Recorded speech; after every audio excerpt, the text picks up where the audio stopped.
फिर क्या बताते हैं भाई, काशीपुरी कबीरा होते ताही लखो रे बाई,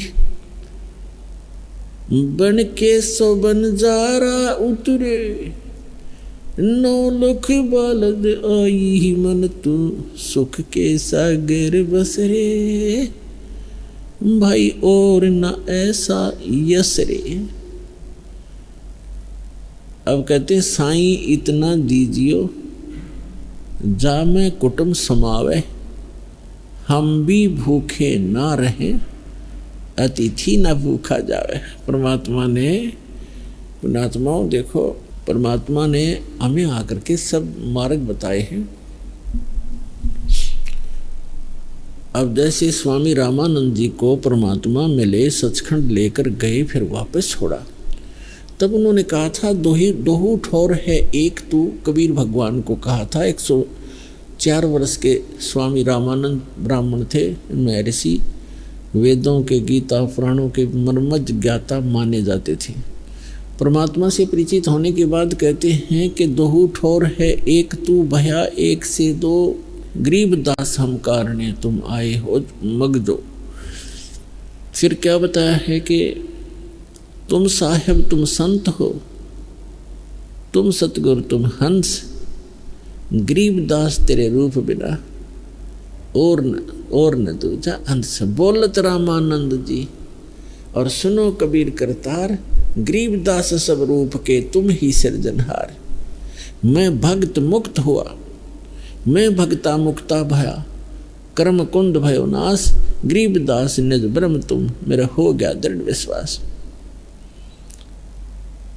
अब कहने का भाव ये है कि वो परमात्मा ही यहाँ आकर के एक जीवन जीते हैं, एक अच्छे नागरिक का रोल भी करते हैं, भूमिका करते हैं, एक अच्छे भक्त की भूमिका भी करते हैं। दास कबीर, दास कबीर, कबीर दास। सर्वसमर्थ होते हुए कहा कि यहाँ के लोक में ये लोक सब नकली साहबों का है, और यहाँ जो साहब बनेगा वो खराब होगा, और जो दास बनेगा उसका वो पार होगा। तो यहाँ परमात्मा ने एक रिहर्सल करके दिखाई, कबीर दास कि मैं दास कहूँगा, मेरे बच्चे भी ऐसे बोला करेंगे तो इनका कल्याण होगा, अहंकार घटेगा, अहंकार जिसके अंदर है वो परमात्मा दूर हो जाते हैं। तो इस प्रकार परमात्मा हमें एक रिहर्सल करा करते और हमें विश्वास दिलाना चाहते थे कि तुम मुझ पर ऐसे विश्वास करो जैसे मैं कर रहा था भगवान पर। अपनी ही लीला डबल रोल करके बता रहे हैं कि एक अच्छे भक्त को इतना विश्वास के साथ मेरी भक्ति करनी चाहिए। जैसे परमात्मा कपड़ा बुनते थे, कबीर भगवान सारी सृष्टि के रचनहार, सबके पालनहार, अनंत कोट ब्रह्मांड जिसके वचन से चल रहे हैं, वो एक झोंपड़ी में रह रहा है, कुटिया में, और कपड़ा बुनता है। उस कपड़े को बुनकर जो भी मेहनताना मिलता है उससे अपना परिवार पोषण करते हैं। परमात्मा का परिवार कौन कौन थे? उनके कोई पत्नी नहीं थी, विवाह नहीं किया था।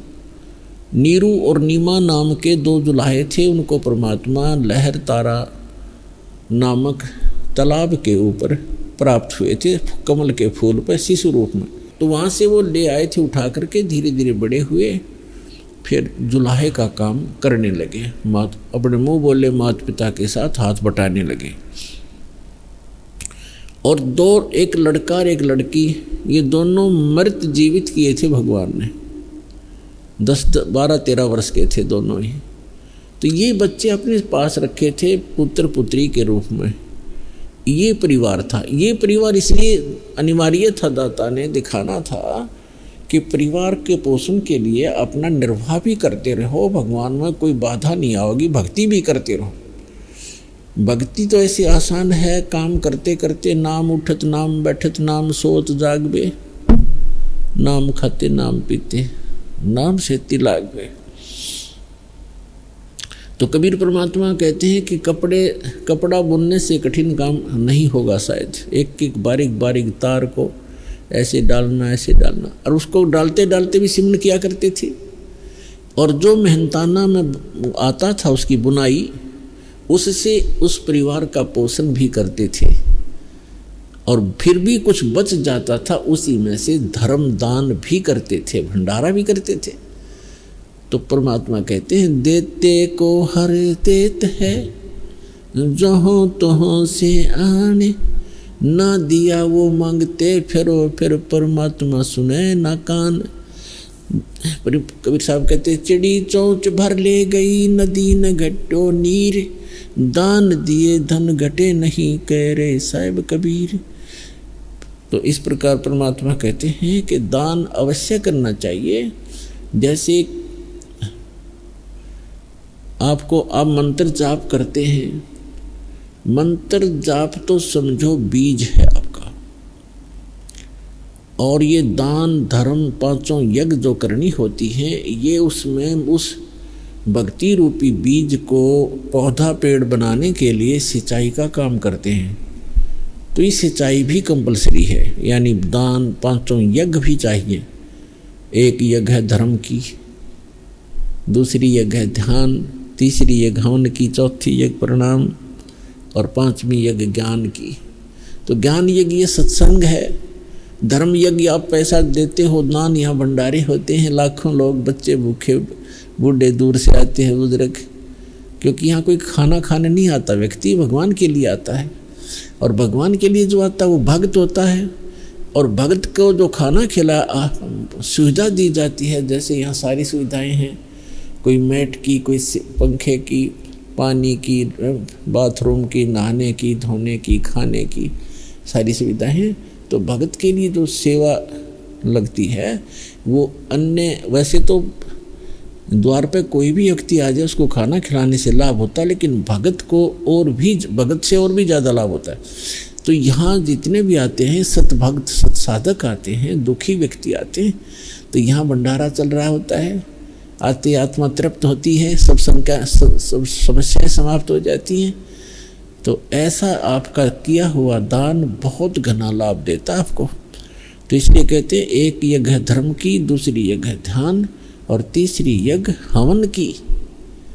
ध्यान यज्ञ है, जैसे एक यज्ञ है धर्म की, धर्म यहाँ आते भोजन भंडारे सारी सुविधाएं प्राप्त हैं, पानी है। फिर ध्यान यानी भगवान, आप यहाँ आते हो तो परमात्मा की याद ही रहती है, यहाँ चर्चा चलती है तो भगवान की ही चलती है। यहाँ आकर भी कोई नालायक इधर उधर की गप्पे मारता है तो भक्त नहीं है। अभी वो बालक है या पहली दूसरी कक्षा का बच्चा तो इधर उधर की बातें कर सकता है, जो प्रथम दूसरी तीसरी बार आया हो। तो उसके साथ बड़े पुराने भक्तों को चाहिए, एक दो बात उसकी सुने, कोई दुख बताता है दुख सुने, फिर उसको बतावे, फिर कहे भी अपना मंत्र कर, मंत्र से लाभ होता है, गुरुजी बताते हैं, भक्ति करते रहो।